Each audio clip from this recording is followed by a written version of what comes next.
आओ हम झूमते चले प्रभु के मंदिर में, आनंद के गीत गाते चले उनके चरणों में। आओ हम झूमते चले प्रभु के मंदिर में, आनंद के गीत गाते चले उनके चरणों में।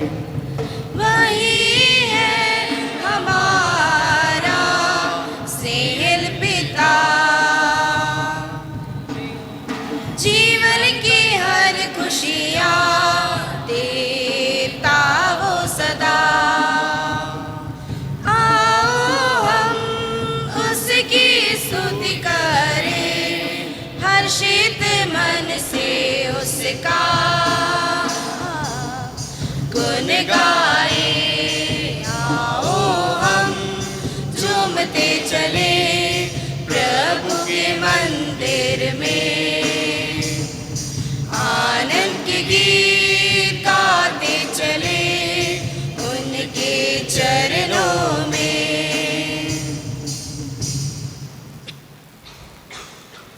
पिता, पुत्र और पवित्र आत्मा के नाम पर हमारे प्रभु यीशु क्रिस्त की कृपा, ईश्वर का प्रेम तथा पवित्र आत्मा का सहचर्य आप सबों को प्राप्त हो।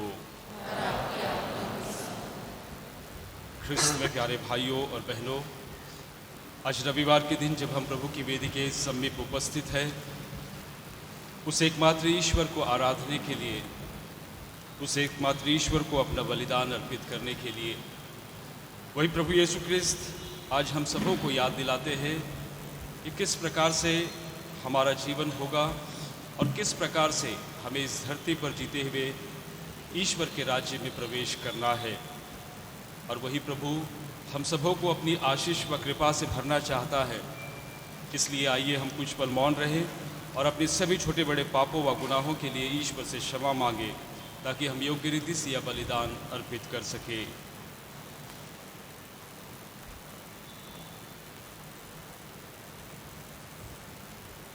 हम सब मिलकर बोले, हे भाइयों बहनों, मैं सर्वशक्तिमान पिता ईश्वर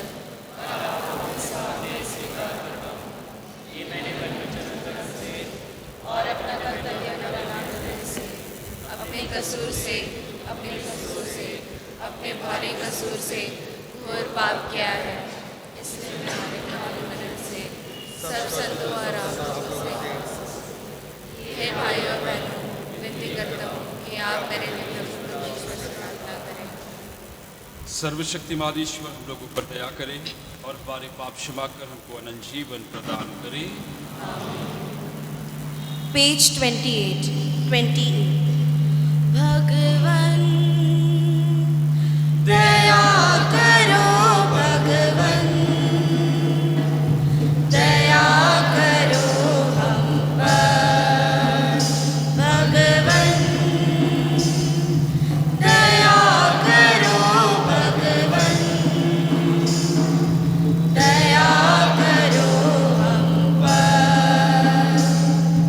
क्रिस्त प्रभु वर क्षमा करो हम पर। क्रिस्त प्रभु वर क्षमा करो हम पर। भगवन दया करो, भगवन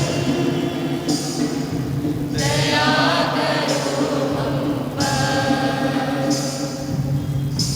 पेज 41 वहाँ स्वर्ग में प्रभु की महिमा छाए, ऊपर यहाँ शांति प्रभु का जन पाए। वहाँ स्वर्ग में प्रभु की महिमा छाए, ऊपर यहाँ शांति प्रभु का जन पाए। कहते धन्य और गुण गाते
हे ईश्वर हमारे पिता, तू ही समस्त कल्याण का स्रोत है। हमें यह वर दे कि जैसे हम तेरी सेवा सदा आनंद पूर्वक करते रहे, क्योंकि तेरी सेवा में हमें पूर्ण और चिरस्थायी सुख प्राप्त होता है। हम यह प्रार्थना करते हैं अपने प्रभु तेरे पुत्र यीशु क्रिस्त के द्वारा, जो तेरे तथा पवित्र आत्मा के संग एक ईश्वर होकर युगानुयुग जीते और राज्य करते हैं। पहला पाठ नबी दानियल का ग्रंथ, अध्याय 12, पद संख्याएं 1 से 3। उस समय तेरी प्रजा बच जाएगी। उस समय स्वर्गदूतों का प्रधान और तेरी प्रजा की रक्षा करने वाला मिखाएल उठ खड़ा होगा। उस समय ऐसा घोर संकट होगा जैसा कि राष्ट्रों की उत्पत्ति से अब तक कभी नहीं हुआ है, किंतु उस समय तेरी प्रजा बच जाएगी, वे सब जिनका नाम पुस्तक में लिखा रहेगा। जो लोग पृथ्वी की मिट्टी में सोए हुए थे वे बड़ी संख्या में जाग जाएंगे, कुछ अनंत जीवन के लिए और कुछ अनंत काल तक तिरस्कृत और कलंकित होने के लिए। धर्मी आकाश की ज्योति की तरह प्रकाशमान होंगे और उन्होंने बहुतों को धार्मिकता की शिक्षा दी है। वे अनंत काल तक तारों की तरह चमकते रहेंगे। प्रभु की वाणी है।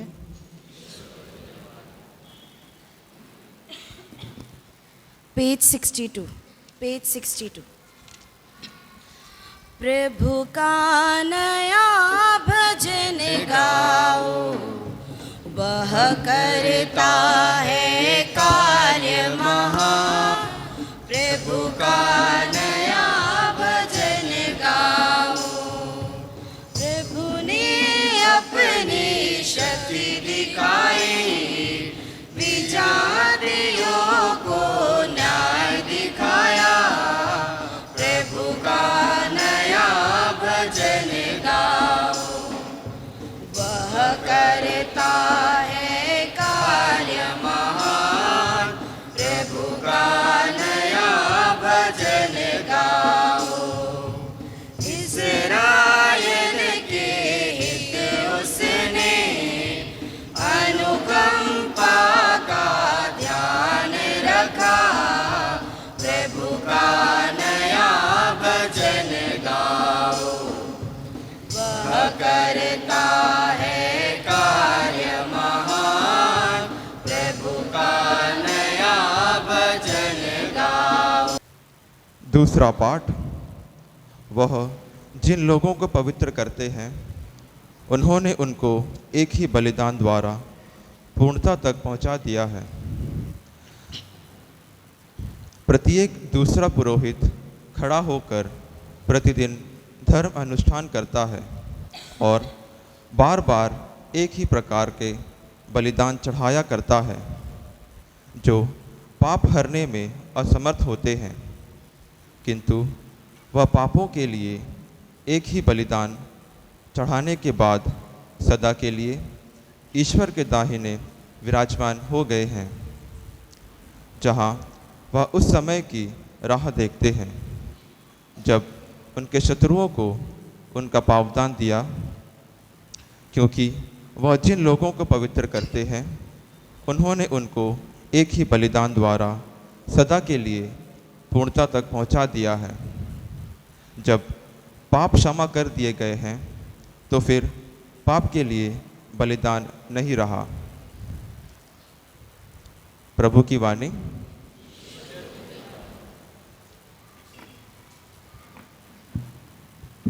पेज 84। अल्लेलुया अल्लेलुया गाएंगे, उसके वचन को सुनाएंगे। अल्लेलुया अल्लेलुया गाएंगे, उसके वचन को सुनाएंगे। चाहे हर मुसीबत से गुजरना पड़े तो भी उसके ही संग हम जाएंगे।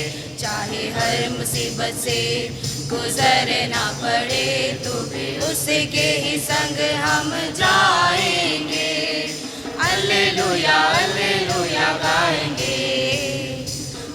के वचन को सुनाएंगे। प्रभु आप लोगों के साथ हो। संत मार्कुस के अनुसार पवित्र सुसमाचार।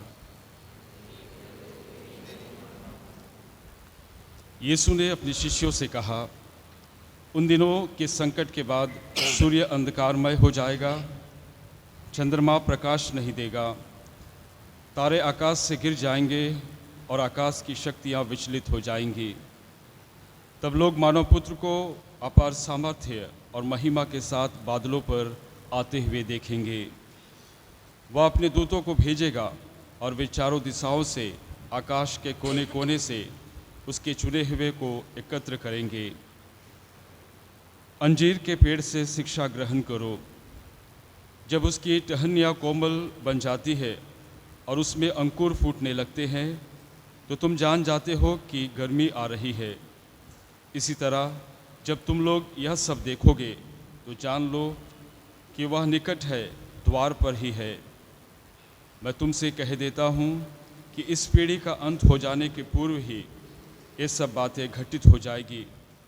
आकाश और पृथ्वी टल जाए तो टल जाए, परंतु मेरे शब्द नहीं टल सकते।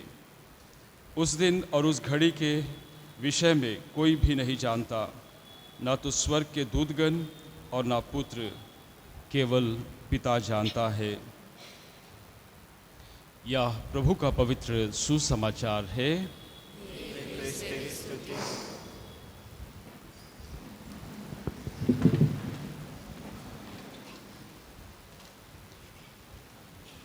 क्रिस्त में प्यारे भाइयों और बहनों, आज रविवार के दिन जब हम बड़े आनंद के साथ प्रभु की वेदी के सामने उपस्थित होते हैं, उस एकमात्र ईश्वर को धन्यवाद देने के लिए, और जो बलिदान हम लेकर आते हैं उस एकमात्र ईश्वर को चढ़ाने के लिए। और सचमुच में जब हम अपना बलिदान, अपना जीवन, अपना परिवार उस एकमात्र ईश्वर को चढ़ाते हैं, हम जैसे भी हैं वह हमें स्वीकार करता है। हम चाहे पापी है, हमने चाहे गुनाह किया है या हम उसके आज्ञाओं का पालन नहीं किए हैं, लेकिन जब हम नम्र और विनीत बनते हुए उसके सामने उपस्थित होते हैं तो हम जैसे भी हैं वह हमें ग्रहण करता है। क्योंकि वही प्रभु यीशु ख्रीस्त जिसने एक बार हम सभी लोगों के पापों के लिए अपने आप को क्रूस पर कुर्बान कर दिया, ये बतलाने के लिए कि वह हम सबों से कितना प्यार करता है, ये बतलाने के लिए कि पिता ईश्वर हम सबों से कितना प्यार करता है, ये बतलाने के लिए कि वह हम सबों को चाहता है कि ईश्वर के राज्य के आनंद के भागी बने। और इसीलिए प्रभु यीशु ख्रीस्त आज हम सबों को संसार के अंत के विषय में बतलाते हैं। हर एक इंसान, चाहे वह किसी भी धर्म को क्यों ना मानता हो, हर एक इंसान चाहे वह ईश्वर को भी मानता हो या ना मानता हो, हमेशा हृदय में, दिमाग में, मन में हमेशा सोचता होगा कि अंत में क्या होगा। जो हम देखते हैं वह यही होता है जो हम आस पड़ोस में, अपने परिवार में देखते हैं। अपने मित्रजन, अपने रिश्तेदार, जब उनकी मृत्यु हो जाती है तो बस उनके शरीर को दफना दिया जाता है और फिर ख़त्म हो जाता है। हम यही देखते हैं कि कुछ दिन लोग शोक मनाते हैं, दुख होता है, और उसके बाद जब हम दफना देते हैं, धीरे धीरे समय बीतता है, हम फिर से हमारी ज़िंदगी को सामान्य रूप से जीने का प्रयास करते हैं। फिर वही 2 नवंबर आता है तो याद आती है, और बहुतों को तो 2 नवंबर भी याद नहीं आती। कहने का अर्थ है, इस संसार में जिस प्रकार का हम जीवन जीते हैं, जिस प्रकार का हमारा जीवन है, उस जीवन के लिए हमेशा ईश्वर को धन्यवाद देना हर एक का कर्तव्य बन जाता है। क्योंकि ये जीवन जो हमें मिला है, ये जो जीवन हम जीते हैं, ये जो सांसें हम लेते हैं, जो हम सोचते हैं, ये सारे चीज़ें हम सबों को मुफ्त में ईश्वर ने दिया है। अगर आप सोच करके देखिए कि जिस प्रकार से हर महीने आप अपने घरों में राशन लेकर के आते हैं, हर महीने तरह तरह की चीज़ें खरीदते हैं इस शरीर को जिंदा रखने के लिए, अगर वैसे ही हमें हर एक दिन या फिर हर महीने अपनी सांसें खरीदनी पड़ती तो सोच करके देखिए कितने लोग खरीद पाते। जरा सोच करके देखिए कितनी लोग वो ऑक्सीजन की सिलेंडर खरीद पाते, हर महीने खरीदो, फिर ख़त्म हो गया फिर खरीदो, कितने लोग जी पाते। लेकिन जो ईश्वर जिसने हमें रचा, जिसने हमारी सृष्टि की, वो हमसे इतना प्यार करता है कि हर एक चीज़ हम सबों को मुफ्त में देता है, ताकि ये एहसास करो इस जीवन, ये जीवन आपका नहीं है, ये ईश्वर का दिया हुआ जीवन है। और हमेशा उसकी महिमा के लिए, उसे धन्यवाद देने के लिए, हमेशा कृतज्ञ बने रहने के लिए ये हमारा कर्तव्य बन जाता है। और इसीलिए हम सबों को सोचना है कि इस जीवन के अंत में होगा क्या। और प्रभु यीशु क्रिस्त बड़े साफ तरीके से कहते हैं, अगर आप ध्यान पूर्वक सुनोगे तो बहुत लोग डर भी जाते हैं कि अंत में ऐसा होगा क्या। वचन कहता है, उन दिनों के संकट के बाद सूर्य अंधकारमय हो जाएगा, चंद्रमा प्रकाश नहीं देगा, तारे आकाश से गिर जाएंगे और आकाश की शक्तियाँ विचलित हो जाएगी। सोच करके देखो, अगर सूरज नहीं निकलेगा, अंधेरा ही अंधेरा, चंद्रमा अंधकारमय हो जाएगा, रात को भी कोई चमक नहीं रहेगी, लोग एक दूसरे को दिख से देख नहीं पाएंगे, तरह तरह के ऐसे चिन्ह दिखाई देंगे जैसे पता चलता कि अब संसार का अंत होने वाला है। और फिर देखिए कैसे कैसे कैसे कैसे हमारा जीवन होगा। और इसीलिए प्रभु यीशु क्रिस्त हमेशा, ना सिर्फ आज विशेष रूप से हम सबों को याद दिलाते हैं, जरा सोचिए कि मेरा जीवन कैसा है, मैं किस प्रकार का जीवन जीता हूँ।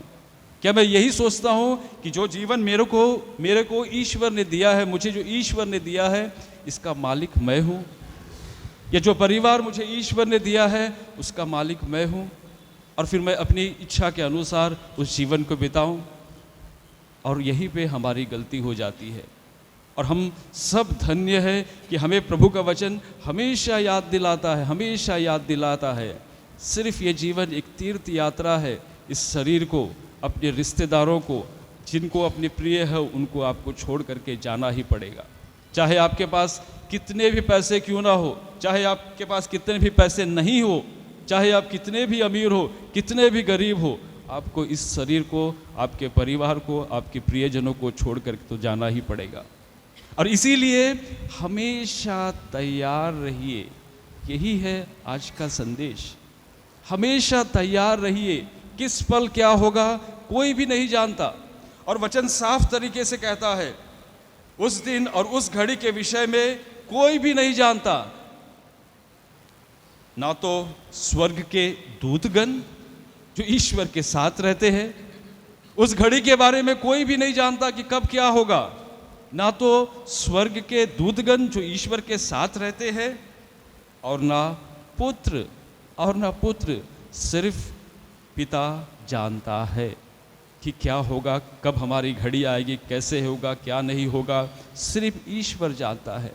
और इसीलिए वचन हम सबों से कहता है कि तैयार रहिए, तैयार रहिए, तैयार रहिए। अगर आज भी मुझको बुलावा मिला, आज भी मेरे हृदय के द्वार पे दस्तक देगा, तो मैं क्या योग्य पाया जाऊंगा, या फिर कहूँगा थोड़ी देर रुक जाइए, पाप स्वीकार करके आता हूँ, थोड़ी देर रुक जाइए, मैं एक अच्छा काम करके आता हूँ, थोड़ी देर रुक जाइए, मैं कुछ लोगों के लिए भलाई करके आता हूँ। कोई वक्त नहीं मिलता, कोई वक्त नहीं मिलता। और इसीलिए हमारा कर्तव्य बन जाता है, विशेष करके हम क्रिश्चियों के लिए। मैं हमेशा कहता हूँ, अगर गलती से हो गई तो माफ़ किया जा सकता है, अनजाने में हो गई तो चलो मासूमियत से माफ़ किया जा सकता कि मुझको नहीं मालूम था ऐसा होने वाला है, वैसा होने वाला है। लेकिन हम क्रिश्चियों के लिए जरा सोच करके देखिए, जब आप हमेशा वचन सुनते हैं, वचन में बतलाया जाता है तैयार रहिए, तैयार रहिए, तैयार रहिए, तब भी नहीं करते हैं, तो फिर जरा सोच करके देखिए ईश्वर हमारे साथ कैसा न्याय करेगा। याद कीजिए उस नूह के समय में, जब ईश्वर नाराज होकर के जल प्रलय भेजने वाला था, और नूह क्या करता है, वह तैयारी करता है, नाव बनाता है, लेकिन अन्य लोग खाते पीते मौज मस्ती करते। और यहाँ तक कि नूह से भी कहते हैं, ये इंसान क्या हो गया, पागल हो गया, जो एक नाव बना रहे। और अचानक जल प्रलय आया, सब खत्म हो गया नूह के परिवार को छोड़ करके। लोथ के दिनों में भी ये याद कीजिए, कैसे आकाश से आग बरसी, सब खत्म हो गया। और इसीलिए वचन हमेशा याद दिलाता है, हमेशा याद दिलाता है, और आज विशेष करके याद दिलाता है, तैयार रहिए, तैयार रहिए, तैयार रहिए। और इसीलिए बहुत ज़रूरी है हर एक क्रिस्ती के लिए, क्या छोटे क्या बड़े, अभी तो बच्चा है नहीं, अभी तो बच्चा है नहीं, बच्चे हैं तो आपकी जिम्मेदारी है, आपका कर्तव्य है, कम से कम ये तो बतलाइए कि हमारा एकमात्र ईश्वर है जिसने आपको रचा है, आपका जीवन दिया है, और आप उसके प्रति हमेशा कृतज्ञ बने रहिए। ये याद दिलाइए कि आप अपने आप को, अपने शरीर को उसके लिए तैयार रखिए। क्या बड़े हैं, क्या बुजुर्ग है, हमेशा हमेशा याद कीजिए। और इसीलिए मैं बार बार कह रहा हूँ, तैयार रहिए, तैयार रहिए। और दूसरी सबसे महत्वपूर्ण संदेश यह है कि समय के चिन्ह को पहचानने का प्रयास कीजिए।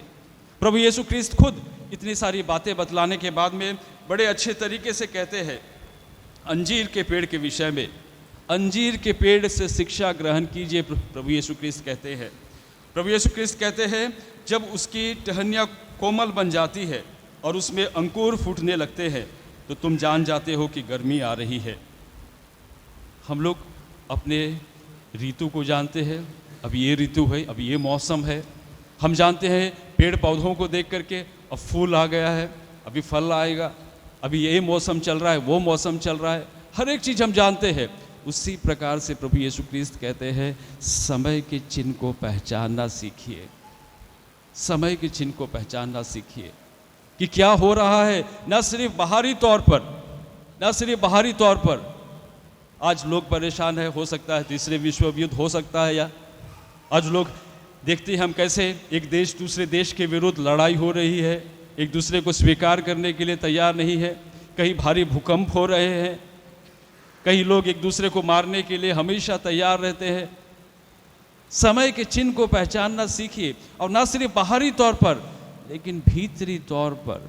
मैं हमेशा कहता हूँ कि भीतरी तौर से जब आप दिल से सच्चे हैं तो बहुत कुछ बदल जाता है, बहुत कुछ बदल जाता है।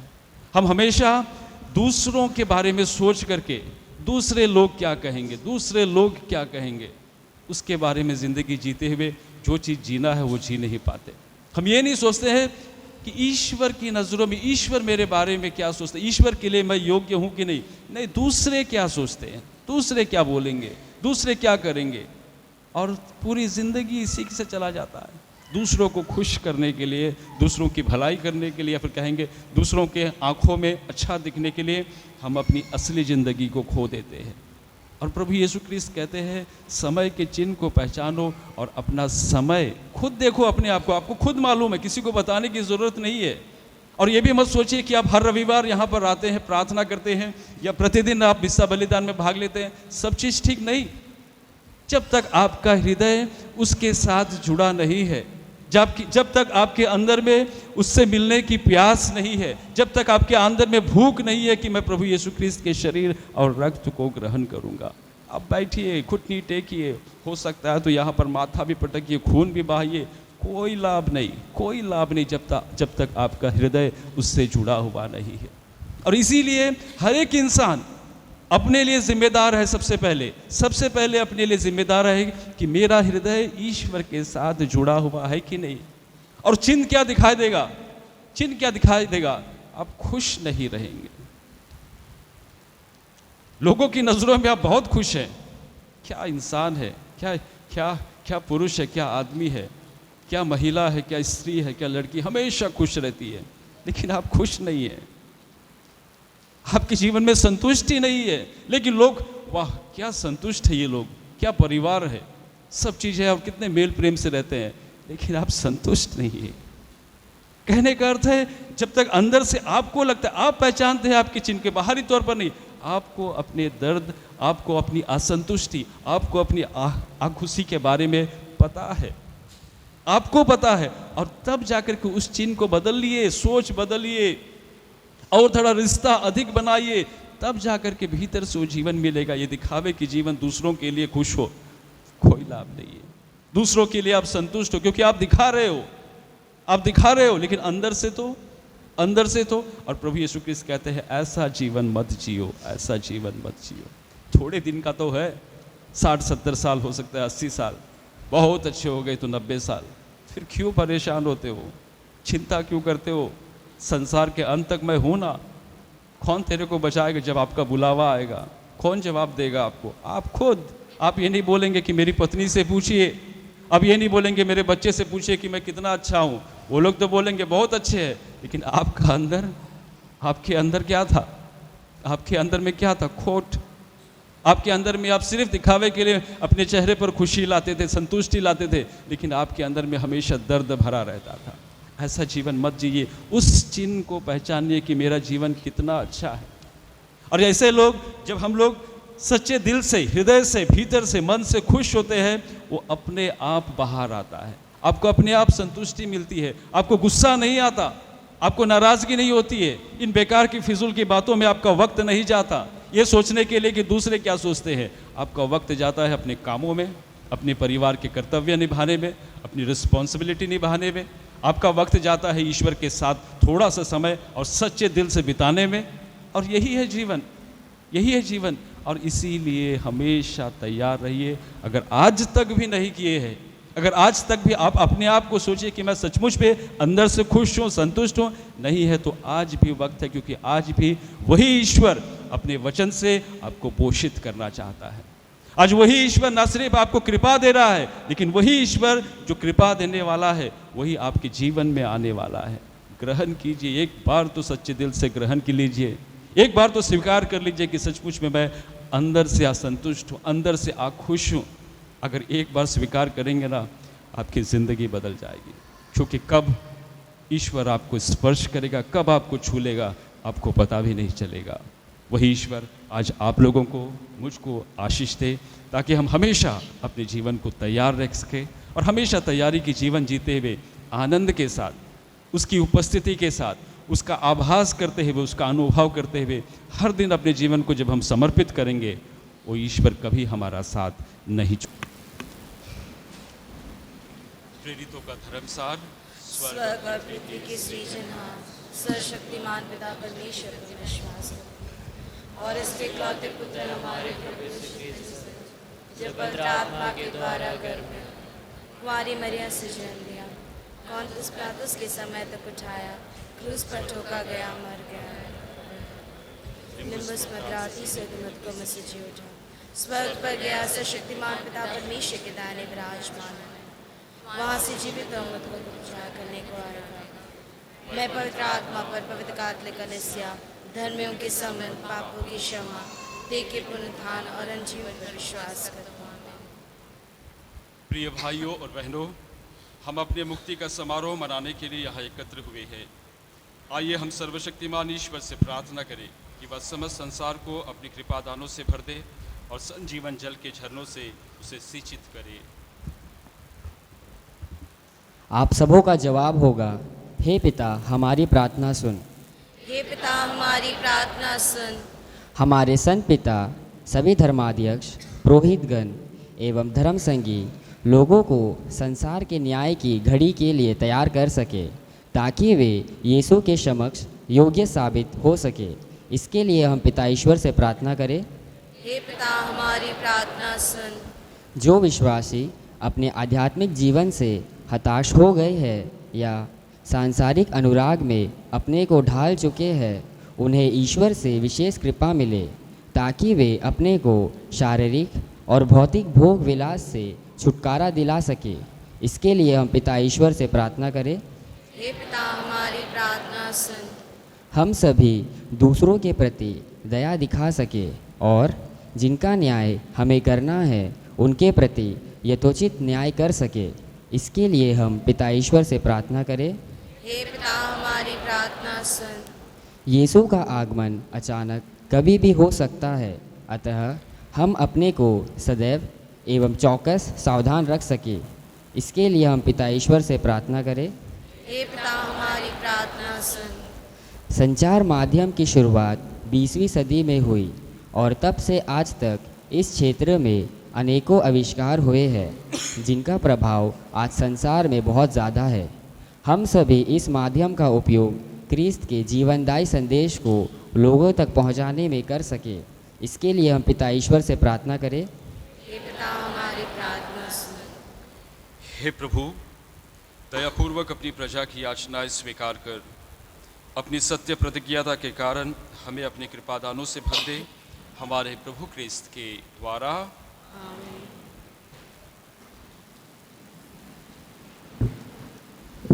पेज 95 प्यार से लाए तुझको चढ़ाने, बेटे हमारी स्वीकार करो। प्यार से लाए तुझको चढ़ाने, बेटे हमारी स्वीकार करो। मेरे पिता मेरे पिता मेरे पिता मेरे पिता, मन मेरा सब कुछ तेरा, तुझ बिन प्रभु कोई ना मेरा। तन मन मेरा सब कुछ तेरा, तुझ बिन प्रभु कोई ना मेरा। दिल तुझको चढ़ाने लाए, दिल तुझको चढ़ाने लाए। प्यार से लाए तुझको चढ़ाने, बेटे हमारी स्वीकार करो। रोटी और दाखर से हम चढ़ाते हैं, बदल दो अपने शरीरत में। रोटी और दाखर से हम चढ़ाते हैं, बदल दो अपने शरीरत में। जीवन नया हमें दे दो प्रभु, जीवन नया हमें दे दो प्रभु। प्यार से लाए तुझको चढ़ाने, बेटे हमारी स्वीकार करो। भाई और बहनों, प्रार्थना कीजिए कि सर्वशक्तिमान पिता ईश्वर मेरा और आप लोगों का यह बलिदान ग्रहण करे और हमारे दाते समस्त कलिसिया के नाम आपके हाथों से बलिदान स्वीकार करे। हे प्रभु, जो उपहार हम तेरे प्रताप के सम्मुख लाते हैं वे हमारे लिए तेरे प्रति अटूट भक्ति के प्रतीक बन जाए और हम अनंत सुख का पुरस्कार प्राप्त करें। यह प्रार्थना स्वीकार कर हमारे प्रभु क्रिस्त के द्वारा। प्रभु आप लोगों के साथ हो, और आपकी आत्मा के साथ। प्रभु में मन लगाइए। प्रभु में मन लगाए हुए हम अपने प्रभु ईश्वर को धन्यवाद दें। उचित और न्याय संगत है। हे प्रभु पवित्र पिता, सर्वशक्तिमान और शाश्वत ईश्वर, यह वास्तव में उचित और न्याय संगत है। हमारा कर्तव्य तथा कल्याण है कि हम सदा और सर्वत्र तुझे धन्यवाद दें। तुझे हमारी प्रशंसा की कोई आवश्यकता नहीं है। यह तेरा वरदान ही है कि हम तुझे अपनी कृतज्ञता प्रकट करें। हमारे स्तुतिगान तेरी महिमा की वृद्धि नहीं करते, बल्कि हमारे प्रभु क्रिस्त के द्वारा हमारी मुक्ति में सहायक सिद्ध होते हैं। इसलिए स्वरदूतों की मंडली में के साथ स्वर मिलाकर आनंद की उमंग में हम तेरा स्तुतिगान करते हैं। पवित्र पवित्र पवित्र प्रभु विश्व मंडल की ईश्वर, स्वर्ग और पृथ्वी तेरी महिमा से परिपूर्ण है। सर्वोच्च स्वर्ग में होसाना।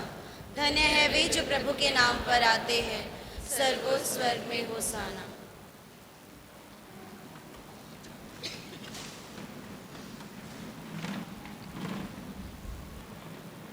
हे प्रभु, तू वास्तव में पवित्र है, सारी पवित्रता का स्रोत है।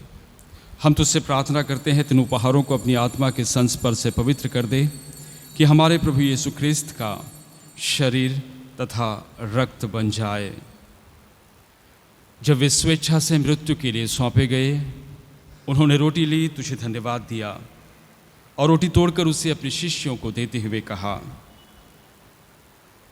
तुम सब इसे लो और इसमें से खाओ, क्योंकि यह मेरा शरीर है जो तुम्हारे लिए बलि चढ़ाया जाएगा।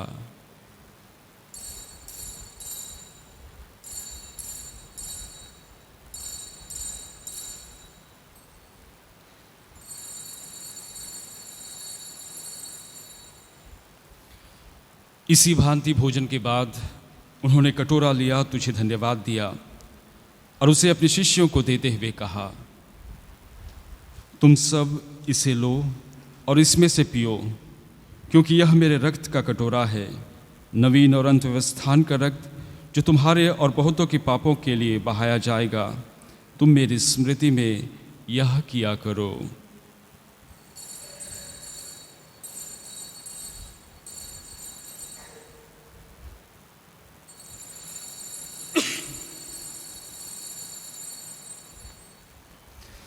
प्रभु यीशु ख्रिस्त की महिमा हो।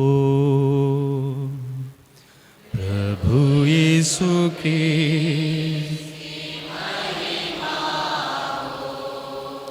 यह है हमारे विश्वास का रहस्य। प्रभु यीशु ख्रिस्त की महिमा। ख्रिस्त मर गए, ख्रिस्त जी उठे, ख्रिस्त महिमा के साथ फिर आवेंगे। प्रभु यीशु की महिमा हो। इसलिए हे प्रभु, हम क्रिस्त की मृत्यु और पुनरुत्थान की स्मृति में तुझे जीवन की रोटी और मुक्ति का कटोरा चढ़ाते हैं। हम तुझे धन्यवाद देते हैं कि तूने हमें अपने सम्मुख उपस्थित होने और अपनी सेवा करने का सौभाग्य प्रदान किया है। हम नम्र में निवेदन करते हैं कि हम सब क्रिस्त का शरीर और रक्त ग्रहण करके पवित्र आत्मा के द्वारा एकता के सूत्र में बंधे रहे। हे प्रभु, हमारे संत पिता फ्रांसिस, हमारे धर्माध्यक्ष सेल्वराज और सभी याजकों के साथ विश्व भर में फैली अपनी कलीसिया की सुधि ले तथा इसे प्रेम में सिद्ध बना दे।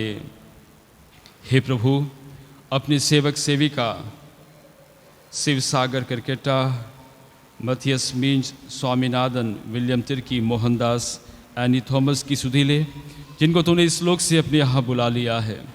इन्हें यह वर दे कि जैसे ये बपतिस्मा में तेरे पुत्र के मृत्यु के सहभागी हुए थे, वैसे ही उनके पुनरुत्थान का भी सौभाग्य प्राप्त करे। हमारे उन भाई बहनों की भी सुधि ले जो पुनरुत्थान की आशा में परलोक सिधार चुके हैं। उन्हें और सभी मृतकों को अपने दर्शन का सौभाग्य प्रदान कर। हम सब पर दया दृष्टि डाल के हम भी अनंत जीवन के सहभागी बने और ईश्वर की माता धन्य कुमारी मरियम, उनके वर धन्य योसेफ, धन्य प्रेरितों तथा सब संतों के साथ जो युग युग में तेरे प्रति विश्वस्त बने रहे, तेरी स्तुति और महिमा कर सके तेरे पुत्र यीशु ख्रिस्त के द्वारा।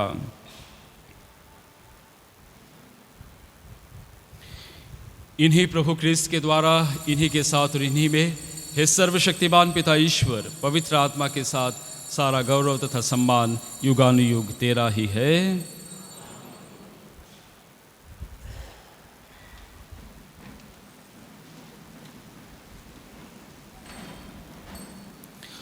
आइए हम सब मिलकर के उस एकमात्र ईश्वर से प्रार्थना करें, जैसे प्रभु यीशु ख्रिस्त ने हम सबों को सिखाया है। हे पिता हमारे जो स्वर्ग में है, तेरा नाम पवित्र किया जावे, तेरा राज्य आवे, तेरी इच्छा जैसे स्वर्ग में है वैसे इस पृथ्वी पर भी पूरी हो। हमारा प्रतिदिन का आहार आज हमें दे, और हमारे अपराध हमें क्षमा कर, जैसे हम भी अपने अपराधियों को क्षमा करते हैं, और हमें परीक्षा में ना डाल, परंतु बुराई से बचा। हे प्रभु, हम तुझसे प्रार्थना करते हैं, सभी बुराइयों से हमें बचा और इस जीवन में हमें कृपापूर्वक शांति प्रदान कर।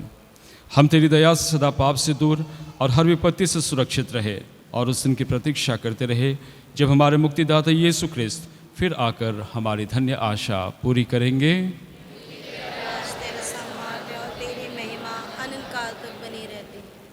हे प्रभु यीशु ख्रिस्त, तूने अपने प्रेरितों से कहा है, मैं तुम्हारे लिए शांति छोड़ जाता हूँ, अपनी शांति तुम्हें प्रदान करता हूँ। तो हमारे पापों पर नहीं, अपनी कलीसिया के विश्वास पर दृष्टि डाल और उसे शांति तथा एकता प्रदान कर तू जो युगानुयुग जीता और राज्य करता है। प्रभु की शांति सदा आप लोगों के साथ हो और आपकी आत्मा के साथ। परस्पर शांति अभिवादन कीजिए।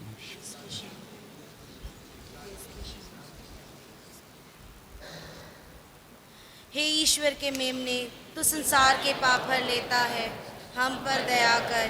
हे ईश्वर के मेमने, तू संसार के पाप हर लेता है, हम पर दया कर। हे ईश्वर के मेमने, तू संसार के पाप हर लेता है, हमें शांति प्रदान कर।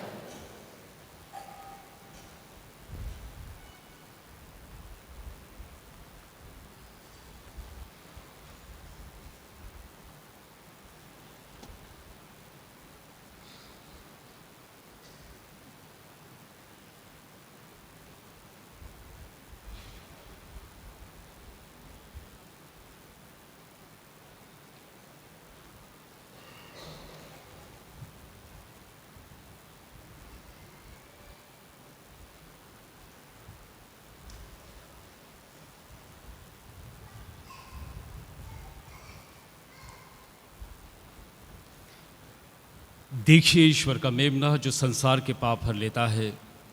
धन्य है हम सब जो प्रभु यीशु ख्रिस्त के इस भोज में बुलाए गए हैं।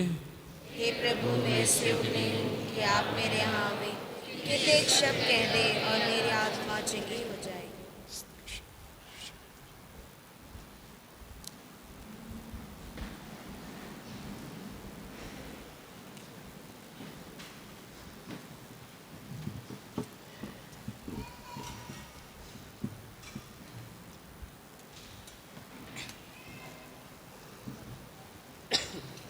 Page 145, page 145। प्यासा हिरन जैसे ढूंढे है जल को, वैसे प्रभु मैं तुझे खोज रहा, वैसे प्रभु मैं तुझे खोज रहा। प्यासा हिरन जैसे ढूंढे है जल को, वैसे प्रभु मैं तुझे खोज रहा, वैसे प्रभु मैं तुझे खोज रहा। तू ही मेरे मन की अभिलाषा, तू ही मेरे मन की अभिलाषा। तेरी पूजा निश दिन करता रहूं मैं, तेरी पूजा निश दिन करता रहूं मैं। प्यासा हिरन जैसे ढूंढे है जल को, वैसे प्रभु मैं तुझे खोज रहा, वैसे प्रभु मैं तुझे खोज रहा। सोना चांदी मैं तो ना मांगू, सोना चांदी मैं तो ना मांगू, मन तेरे प्रेम से भरता रहूं मैं, मन तेरे प्रेम से भरता रहूं मैं। प्यासा हिरन जैसे ढूंढे है जल को, वैसे प्रभु मैं तुझे खोज रहा, वैसे प्रभु मैं तुझे खोज रहा। तू जो बन जाए सदा सुमन, तू जो बन जाए सदा सुमन। पुष्प पराग सा चरता रहूं मैं, पुष्प पराग सा चरता रहूं मैं। प्यासा हिरन जैसे ढूंढे है जल को, वैसे प्रभु मैं तुझे खोज रहा, वैसे प्रभु मैं तुझे खोज रहा। तू ही मेरे मन की अभिलाषा, तू ही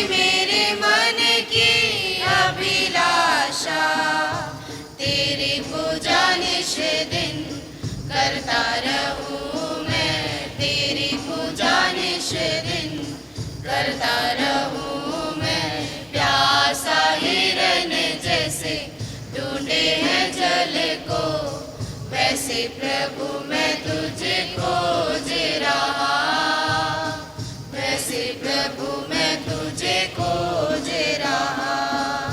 सोना चांदी मैं तो ना मांगू, सोना चांदी मैं तो ना मांगू, मन तेरे प्रेम से भरता रहूं मैं, मन तेरे प्रेम से भरता रहूं मैं। प्यासा हिरन जैसे ढूंढे है जल को, वैसे प्रभु मैं तुझे खोज रहा, वैसे प्रभु मैं तुझे खोज रहा। तू जो बन जाए श्रद्धा सुमन, तू जो बन जाए श्रद्धा सुमन, पुष्प पराग सा चलता रहूं मैं, पुष्प पराग सा चलता रहूं मैं। प्यासा हिरन जैसे ढूंढे हैं जल को, वैसे प्रभु मैं तुझे खोज रहा, वैसे प्रभु मैं तुझे खोज रहा। Page 151, page 151। मुझे न चाह कोई, सदा तुझे चाहा, न मैं कहीं भटकूं, तू मेरा चरवाहा। मुझे न चाह कोई, सदा तुझे चाहा, ना मैं कहीं भटकूं, तू मेरा चरवाहा। जहाँ हरित उपवन, वहाँ मुझे लिए चलो, जहाँ बहे मीठा जल, प्रभु मुझे लिए चलो।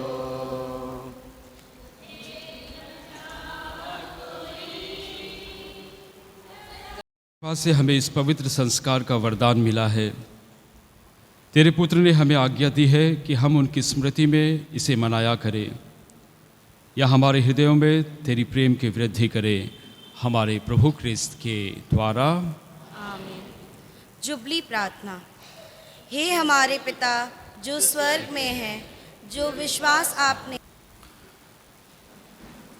प्रभु आप लोगों के साथ हो और आपकी आत्मा के साथ। सर्वशक्तिमान पिता ईश्वर, पिता और पुत्र और पवित्र आत्मा आप लोगों को आशीर्वाद प्रदान करें। आप लोग विदा लें। मिस्सा संपन्न हुआ। ईश्वर को धन्यवाद। Page 182, page 182। यीशु के साथ हम चले, जीवन तब हमें मिले, यीशु के पथ पर हम बढ़े, मंजिल तब हमें मिले। जिंदगी में थी राहियां और जीवन सुना सुना था, असीम थी जहाँ की रोशनी, मगर मन में अंधकार था। कैसे भूल हो घड़ी हमको तुम मिले मसीह, कैसे भूल हो घड़ी हमको तुम मिले मसीह, जिंदगी में रंग भर दिया। यीशु के साथ हम चले, जीवन तब हमें मिले, यीशु के पथ पर हम बढ़े,